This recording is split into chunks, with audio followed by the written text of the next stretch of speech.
মধুখালীতে আমরা যাওয়ার চেষ্টা করি।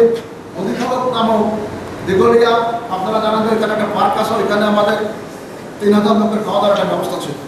আমাদের পিছনে খাবার ট্রাক ছিল, ওইখানে আমরা খাওয়া দাওয়া করে মধুখালী প্রোগ্রাম করে সুন্দরভাবে বলবাইতে আমরা প্রবেশ করি।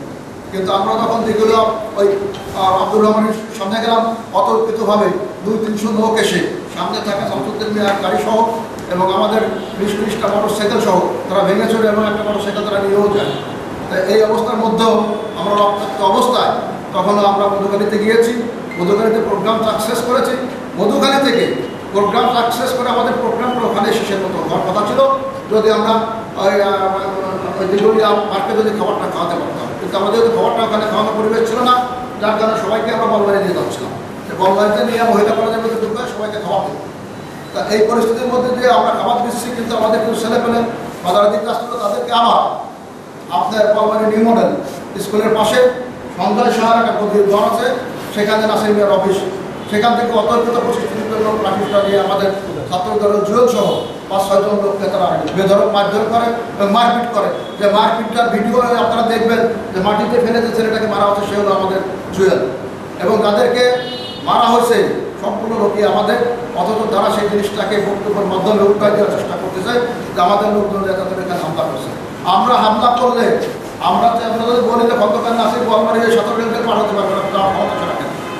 কিন্তু আমরা চাই না, আমরা চাই যে সেও প্রচার করুক, শামসুদ্দিন মিয়া জুলুও প্রচার করুক।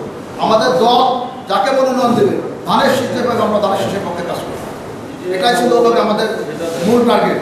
কিন্তু এই খন্দকার নাসির শাহ বারবাড়ি এলাকায় সন্ত্রাসী কর্মকাণ্ডের মাধ্যম দিয়ে আজকে বলবাড়িতে একটা পরিকল্পিতভাবে অস্থিতিশীল পরিবেশ তৈরি করতে চাচ্ছে।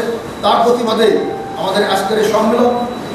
আজকে খন্দকার নাসির শাহ আপনারা জেলা নেতাদের সাথে আপনাদের পরিচয় আছে, আমরা জানি এখানে আপনারা সচেতন সমাজ, আমাদের ফরিদপুর জেলা নেতৃবৃন্দের সাথে আপনাদের পরিচয় আছে।